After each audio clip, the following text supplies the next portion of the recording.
I never expected to find neat rows of canned food where I'd left a messy pile the night before. That was the first sign I wasn't alone out here, 50 miles from the nearest town in the Cascade Wilderness. My hands trembled slightly as I counted the cans again.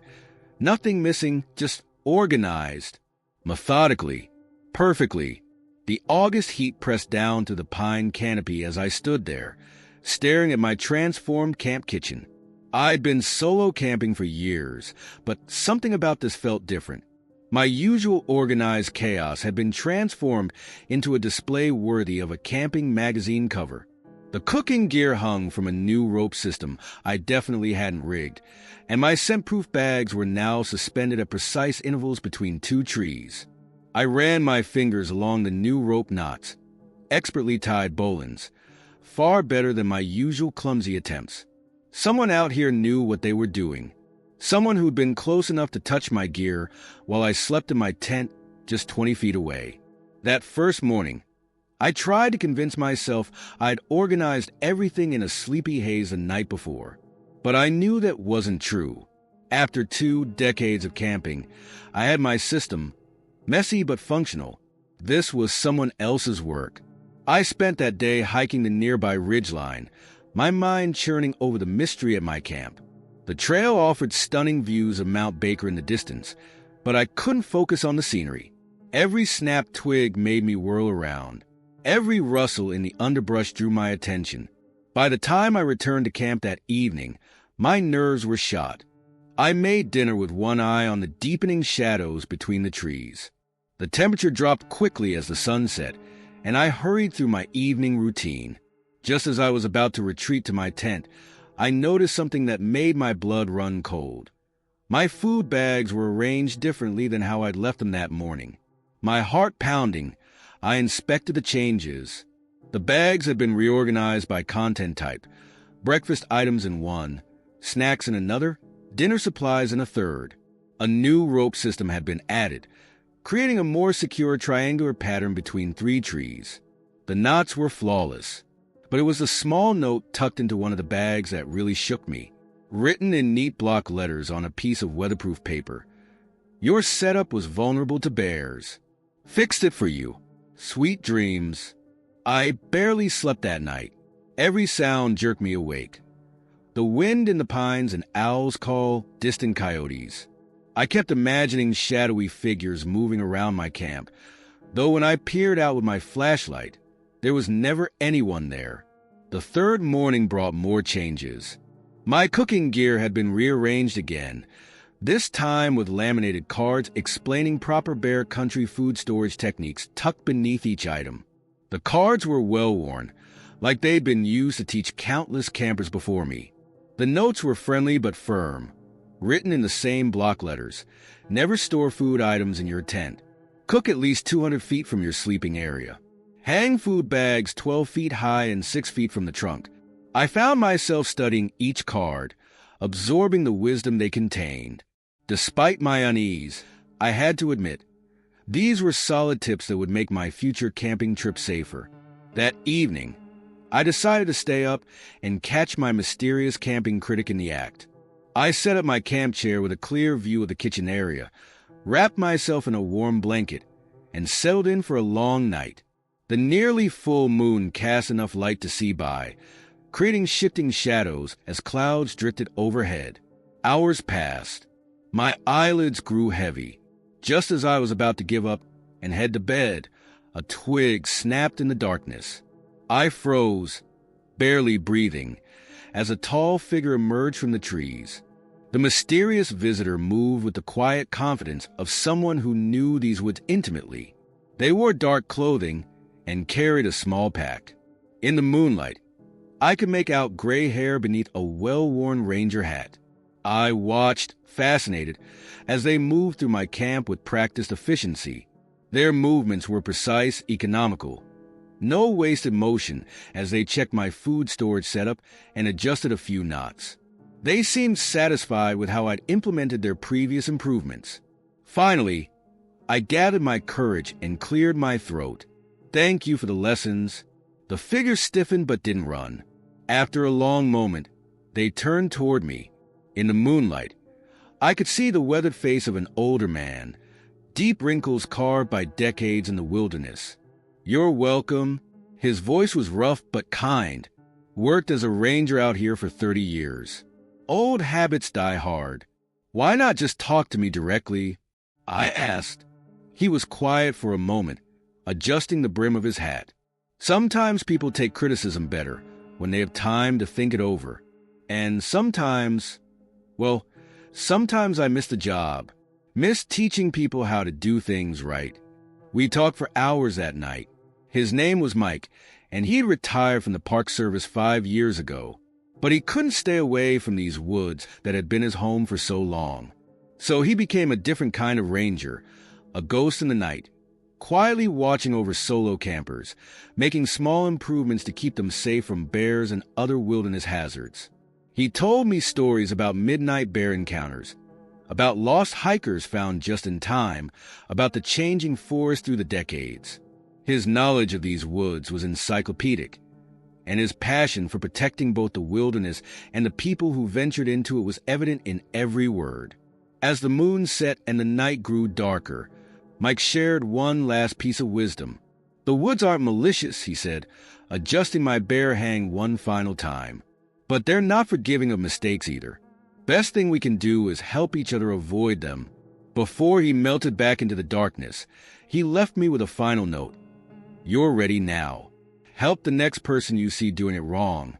I spent 2 more nights at that camp, but Mike didn't return. Yet somehow, I felt safer knowing he was out there, a guardian angel in a ranger hat, watching over those of us who ventured into his beloved wilderness. When I finally hiked out, I found myself paying closer attention to other campers' setups. At one site, I spotted a family with their cooler right next to their tent. A rookie mistake I'd made myself many times before Mike's intervention. I thought about how to share what I'd learned. That evening, after the family turned in for the night, I quietly approached their camp. With trembling hands, I hung their food bags properly and left a small note. "Your setup was vulnerable to bears. Fix it for you. Sweet dreams." Sometimes I wonder if Mike is still out there, making his midnight rounds through the backcountry. On my solo camping trips, I often find myself looking for signs of his passing. Expertly tied knots, perfectly organized camp kitchens, weatherproof notes with life-saving tips.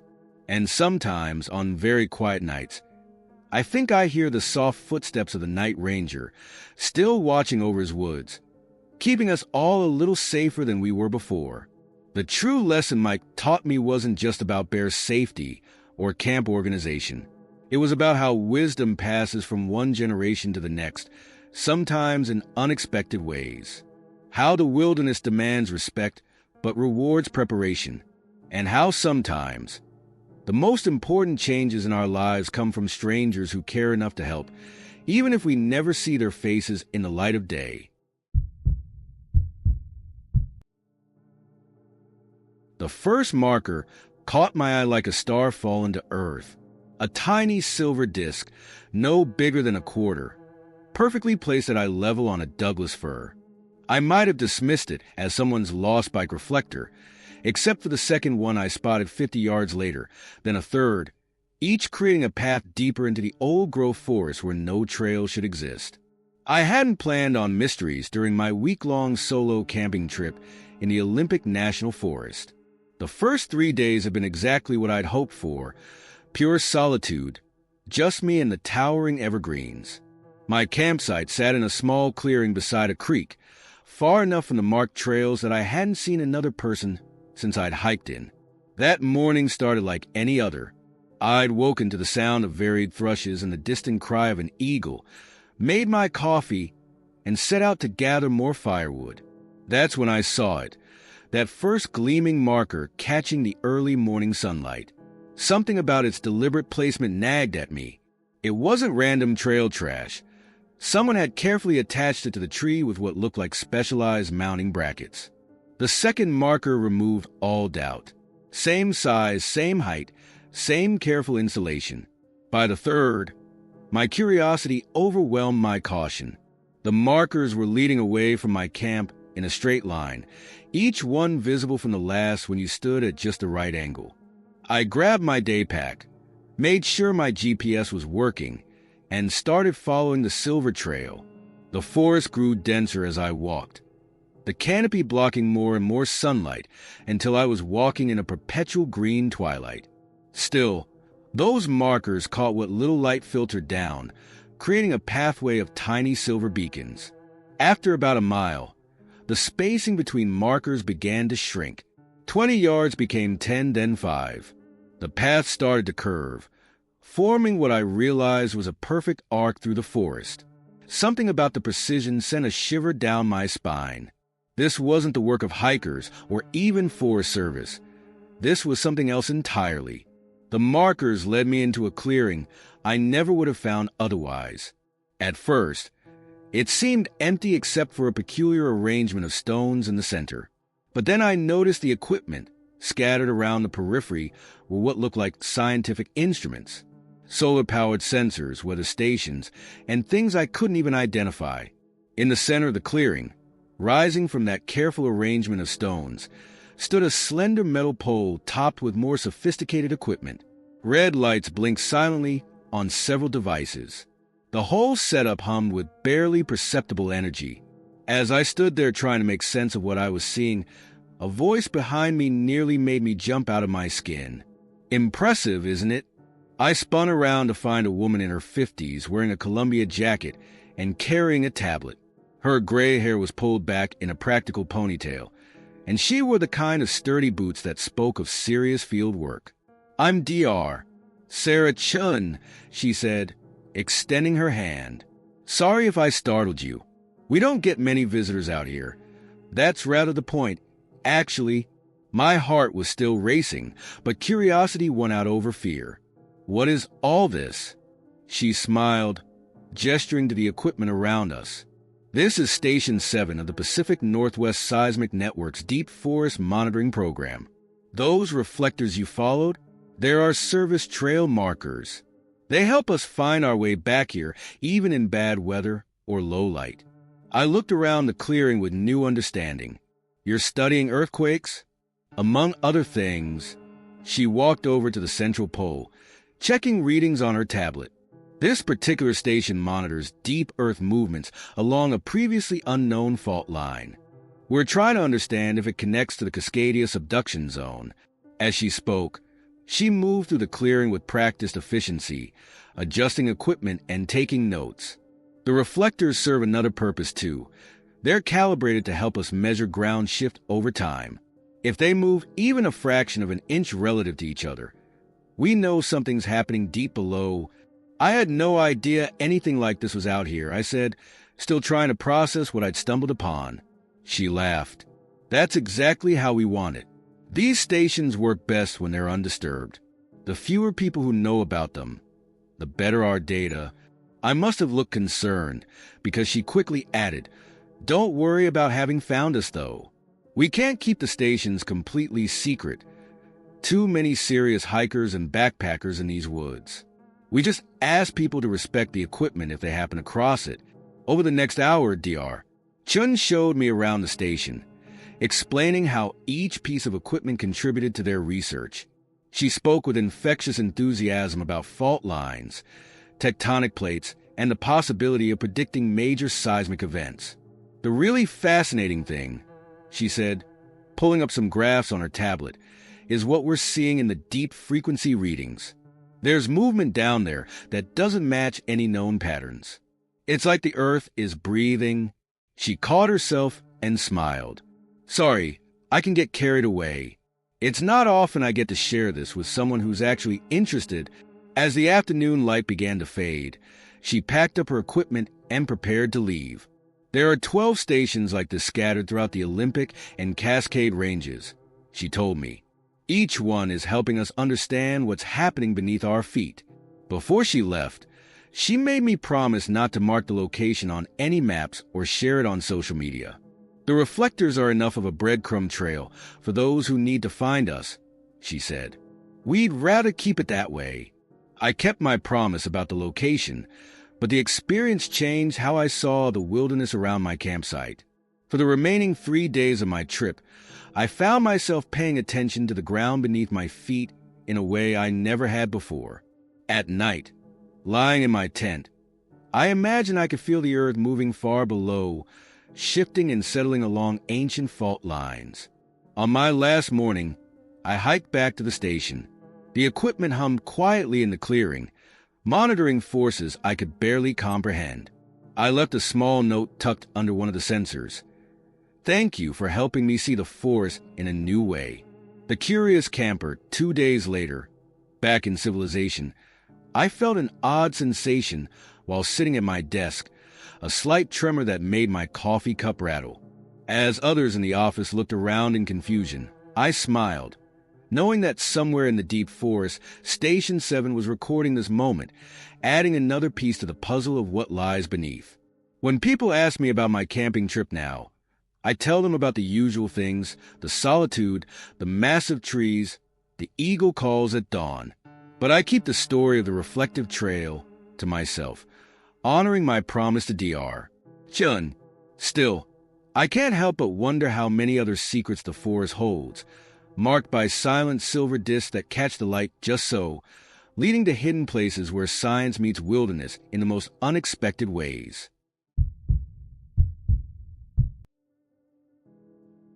I should have known something was off when the fire burned so perfectly that first night.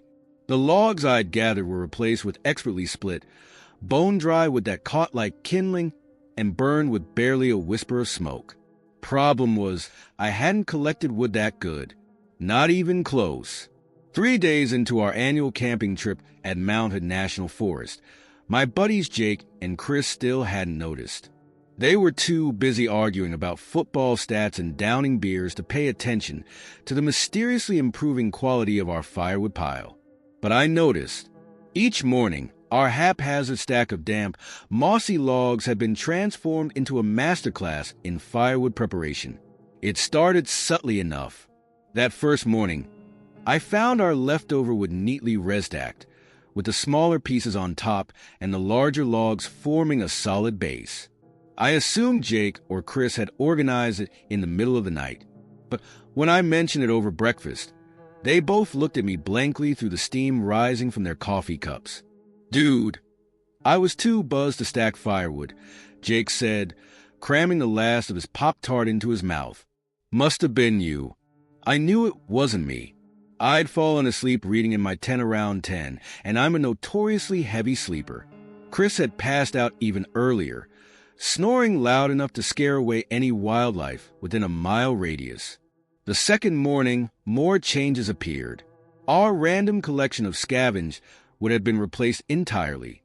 The new stack contained perfectly split sections of oak and maple, arranged by size with small pieces of cedar bark tucked between them for tinder. A folded piece of paper was wedged into the pile. I pulled it out while the others were still sleeping. The handwriting was sharp and precise. Greenwood won't burn right. Creates too much smoke. Bad for the forest. Bad for your lungs. F. W. That evening, I stayed up later than usual, pretending to read but really watching the tree beyond our fire's glow. The moon was nearly full, casting long shadows through the pines. Around midnight, I heard it, the soft crunch of footsteps on pine needles. A figure emerged from the darkness, carrying an armload of split wood. He moved with the careful deliberation of someone who'd spent a lifetime in these woods. Even in the dim moonlight, I could see he was elderly, probably in his 70s, wearing a worn canvas jacket and a red flannel shirt that had seen better days. He froze when he saw me watching, but didn't run. Instead, he slowly set down his load of wood and straightened up, adjusting a pair of wire-rimmed glasses. Evening, he said quietly, careful not to wake my sleeping campmates. Hope you don't mind the upgrades to your wood pile. I shook my head, gesturing for him to join me by the dying fire. After a moment's hesitation, he settled onto one of our camp chairs, his movements suggesting joints stiffened by years of physical labor. Name's Frank, he said, pulling out a worn leather wallet and showing me an old Forest Service ID. Used to be the fire management officer for this district. Retired now, but He gestured at the perfectly split wood he'd brought. Old habits die hard. Why our camp? I asked. Frank smiled, the firelight deepening the creases around his eyes. Been doing this for years. Can't stand seeing folks burning green wood or using dangerous fire setups. Lost too many acres to careless campers back in my day. He reached down and picked up a piece of the wood he'd brought, turning it in his weathered hands. This here's oak. Been seasoning for 2 years in my barn. Burns hot and clean, minimal smoke. The way a campfire should be. Over the next hour, Frank gave me a masterclass in firewood. He explained how different types of wood burn, why seasoning matters, the importance of proper splitting technique. His knowledge was encyclopedic, and his passion for the subject was contagious. Fires are like people, he said, carefully arranging a new log on our dying flames. Give them what they need to thrive. Treat them with respect, and they'll keep you warm. Neglect them or act careless, and they'll turn on you quick. He told me about the big fires he'd fought, about nights spent protecting homes from walls of flame, about the careful balance between allowing natural fire cycles and protecting human life. Each story was punctuated by precise adjustments to our fire, every movement deliberate and practiced. Your friends, he nodded toward the tents where Jake and Chris were still snoring. They're like most people. They see fire as a tool or a toy, but it's more than that. It's a responsibility. Before leaving, Frank showed me how to properly build a fire that would burn clean and hot. His techniques were simple but precise. A careful arrangement of tinder, kindling, and progressively larger pieces of seasoned wood. I'll leave you enough wood for the rest of your stay, he said, standing with a slight grunt. But next time, come prepared. I won't always be around to upgrade folks with piles.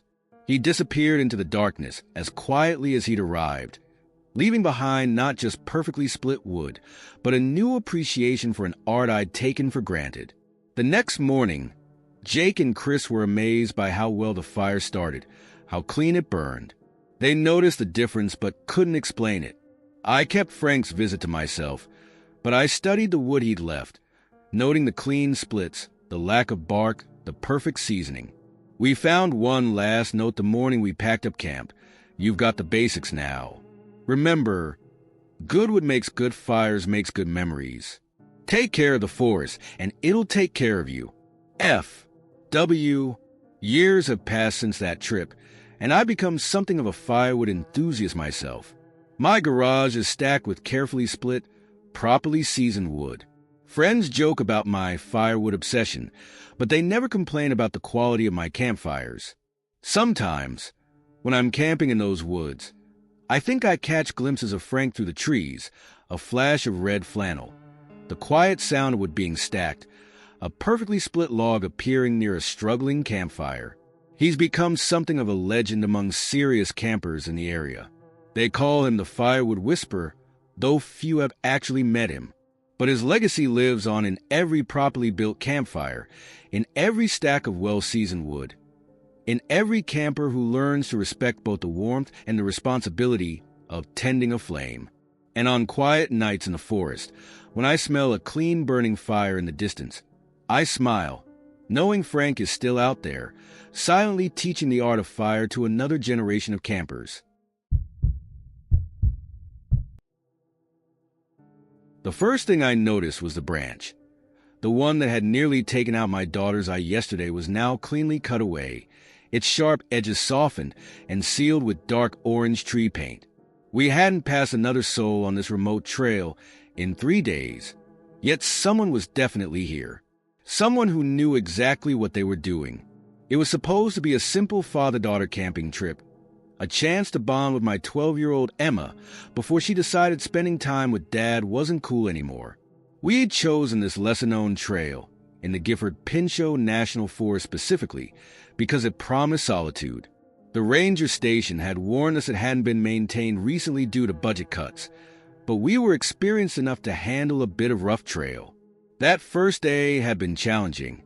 We'd scrambled over fallen logs, pushed through overgrown sections, and carefully picked our way across eroded stretches. Emma had nearly caught that broken branch in the face when it snapped back after I pushed through.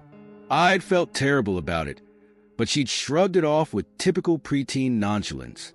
But now, heading back to our campsite after a morning hike, that same section of trail was different. Not just a branch.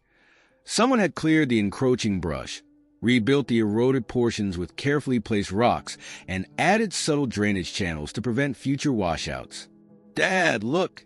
Emma pointed to a series of small cairns marking a safer route around a tricky switchback. Those weren't there yesterday. She was right.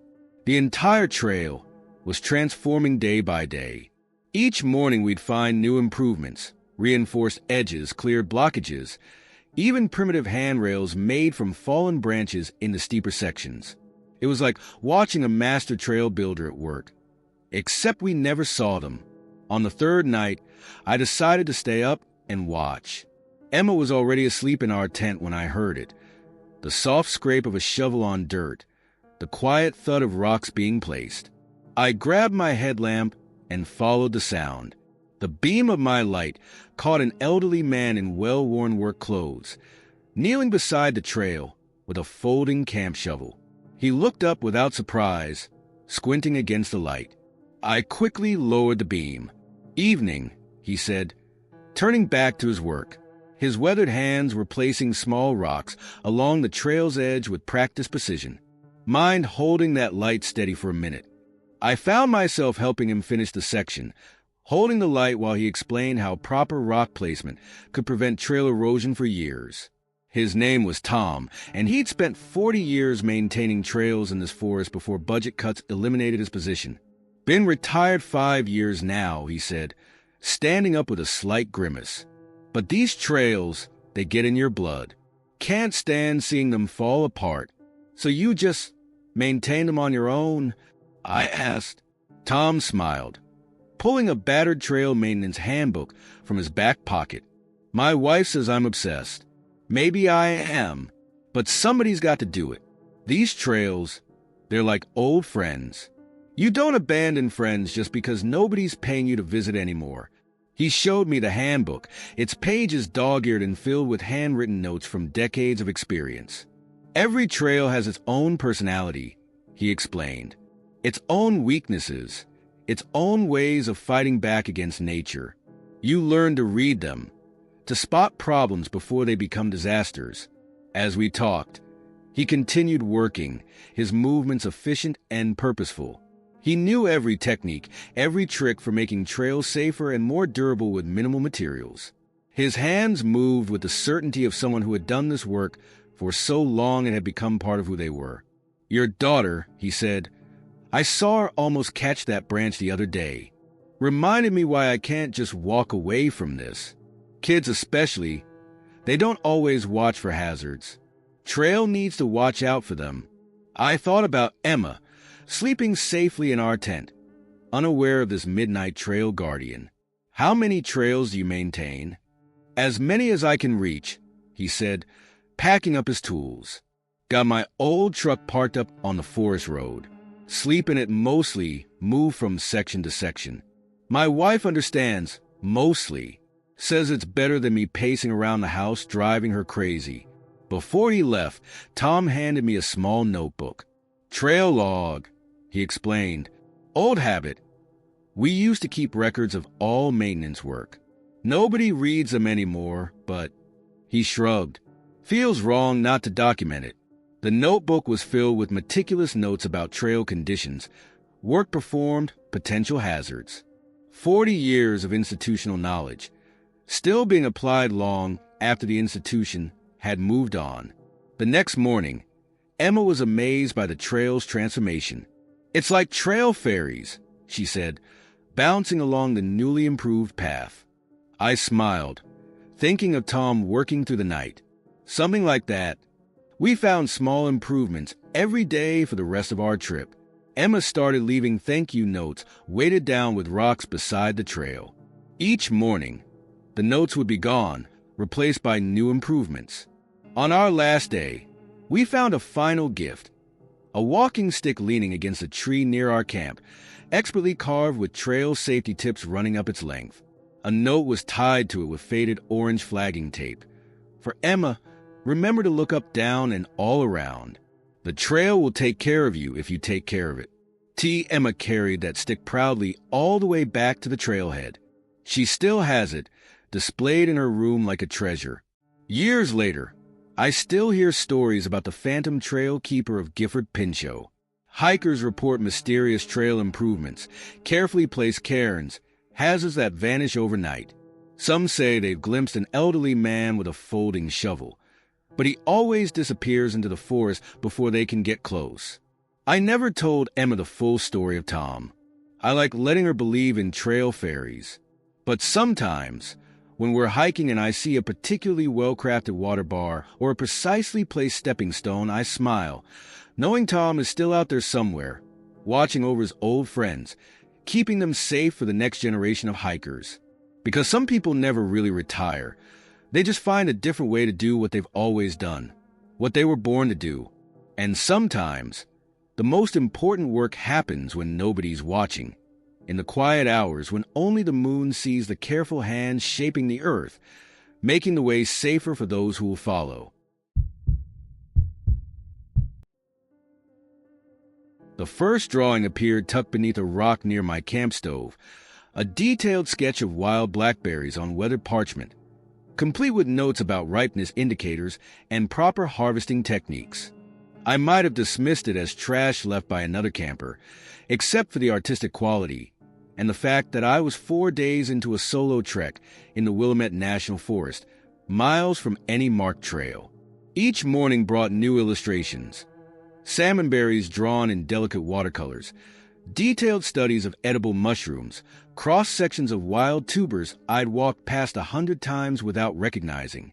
The artwork was beautiful, but it was the careful annotations that fascinated me.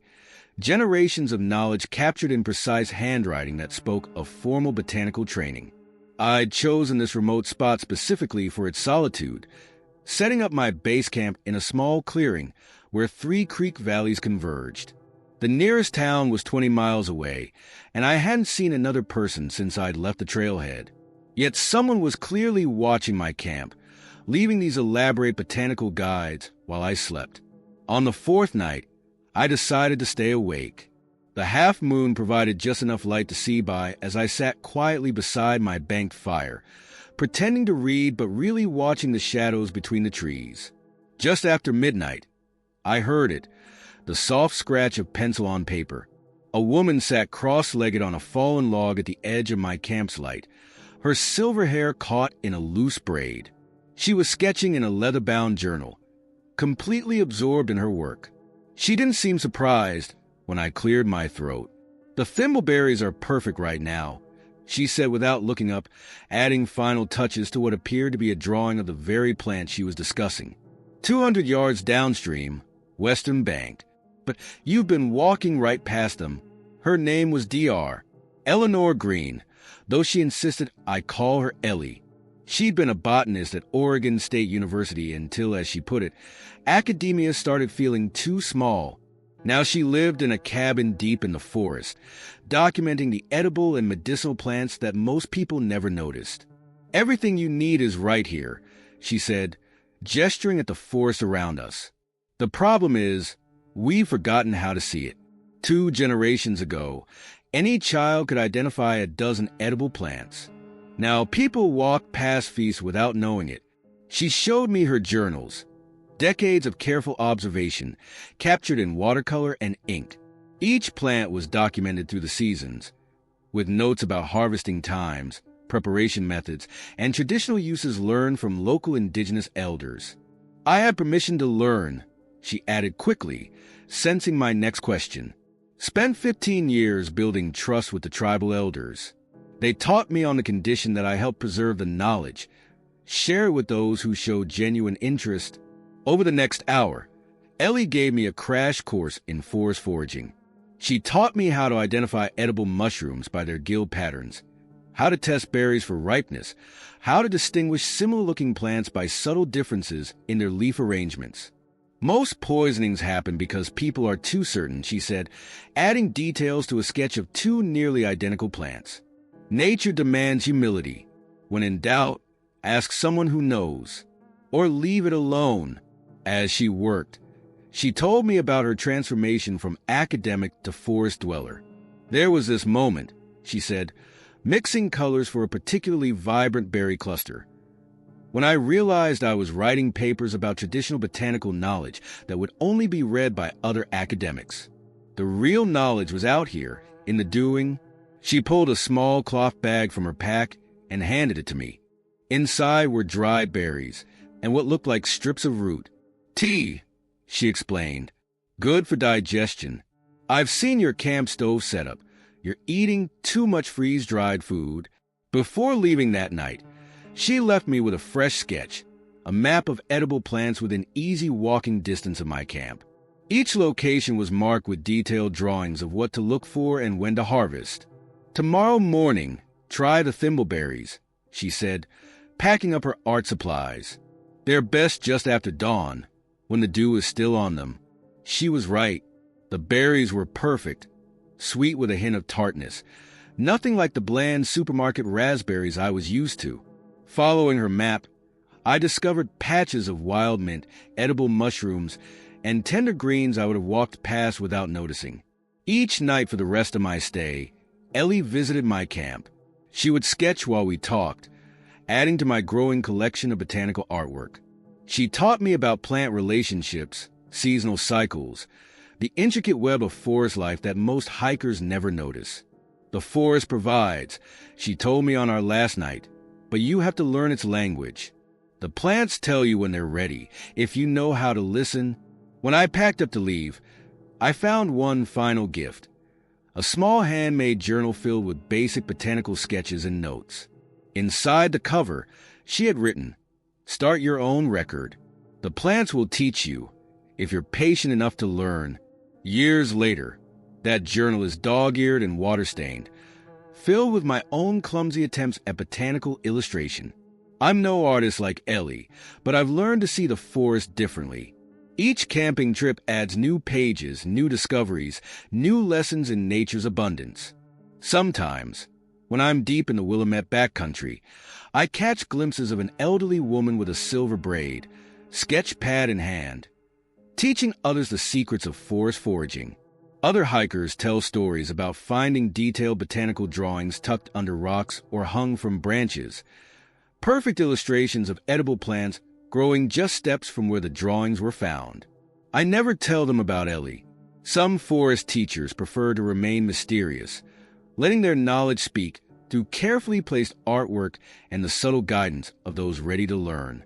But I keep her lessons alive in my own way, teaching my children to see the abundance that surrounds them, to approach the forest with both curiosity and respect. And sometimes, when I find a perfect patch of thimbleberries glowing in the early morning light, I smile, remembering the night an artist taught me to see the forest not just as a place of beauty, but as a living library of sustenance and wisdom, waiting for those patient enough to learn its secrets.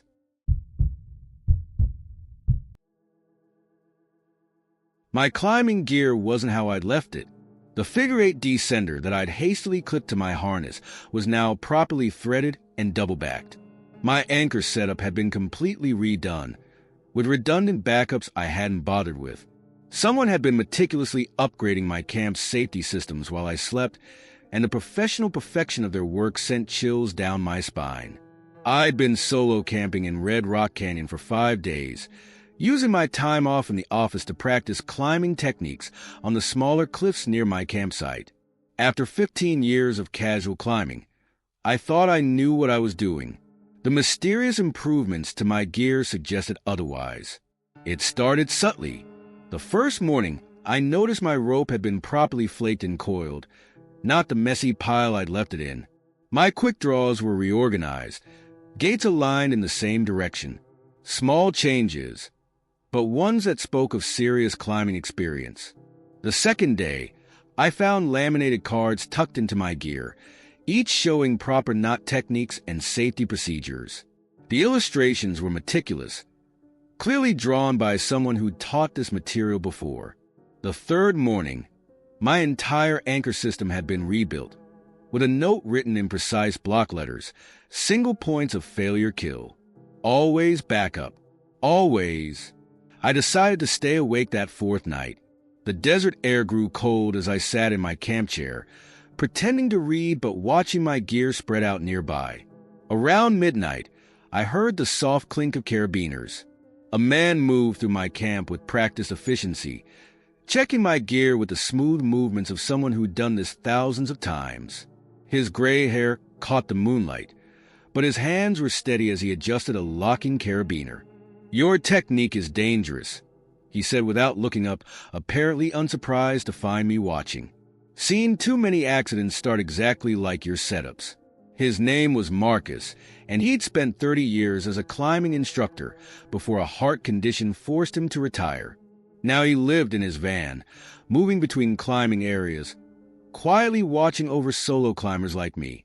"Lost 3 students over the years," he said, demonstrating a proper anchor setup. "Not from my instruction, from what they did after, when they got overconfident. Started taking shortcuts. Started thinking they knew enough." His weathered hands moved with fluid precision as he worked, each piece of gear placed exactly where it needed to be. "Climbing doesn't care about your experience," he continued. "Doesn't care if you've done it right 1,000 times. The one time you get lazy is the time it kills you." I watched as he methodically went through my gear, explaining each adjustment. His knowledge wasn't just deep. It was personal, earned through decades of watching both success and failure on the rocks. "See this harness where point?" He pointed to a spot I'd never noticed. Had a client die from something just like this. Tiny damage that built up over time. Nobody checked it because it was just practice climbing. He pulled out a worn logbook filled with accident reports, each one annotated with lessons learned and prevention strategies. "Every incident teaches something," he said, "if you're willing to learn from other people's mistakes instead of making them yourself." Over the next 2 hours, Marcus gave me a masterclass in climbing safety. Every piece of gear had a story, every technique a reason behind it. He taught me subtle signs of where I'd never noticed, backup systems I'd never considered. "Most accidents happen to experienced climbers," he said while demonstrating a rescue technique. "Beginners are scared, so they check everything. It's the ones who think they know what they're doing who get complacent." As he worked, he told me about his years of teaching, about climbers saved and lost, about the thin line between confidence and arrogance that separated safe climbers from statistics. "Your anchors," he said, pointing to my previous setup, "they weren't wrong exactly. They would have probably held. But probably isn't good enough when you're hanging your life on it." Before leaving that night, Marcus gave me his old rescue guide, its pages dog-eared and filled with handwritten notes. "Study this," he said, "not because you'll need it, but because understanding what goes wrong helps you prevent it." The next morning, I found my climbing gear perfectly organized, with small colored tags marking inspection points and stress areas to check regularly. A note was tucked into my harness: "Climb bold, but rig safe. The mountain will still be there tomorrow. Make sure you are too." Each evening for the rest of my stay, Marcus visited my camp. He never appeared until after dark, like some climbing safety phantom, teaching me techniques that had taken him decades to master. His lessons weren't just about knots and anchors. They were about respect for the sport, about the responsibility every climber has to the community. On my last night, he left me with a final gift: a small notebook containing safety checklists and emergency procedures. Inside the cover he'd written, "Double-check everything, then check it again. No climb is worth dying for." Years later, that notebook is still part of my climbing kit, its pages added to with my own experiences and lessons learned. I'm a certified climbing instructor now, passing on Marcus's wisdom to new generations of climbers. Sometimes, when I'm at popular climbing areas, I hear stories about the old man who appears at night to fix dangerous setups and leave safety notes. Some climbers call him the ghost rigger, others the phantom instructor. Local climbing guides speak of finding their clients questionable anchors mysteriously upgraded overnight. I never tell them about Marcus, but I honor his legacy in my own way. When I teach, I share not just techniques, but the stories behind them, the hard-earned wisdom that comes from decades of keeping climbers alive. And sometimes, when I'm checking my gear before a climb, I hear his voice in my head, double-check everything, then check it again. Because the most important lessons in climbing aren't about being bold or strong. They're about being humble enough to always keep learning, always keep checking, always remember that the mountain doesn't care how many times you've done something right before. It only cares about what you do today. And somewhere out there, Marcus is still making his rounds, quietly watching over climbers, leaving his silent lessons for those wise enough to learn from them.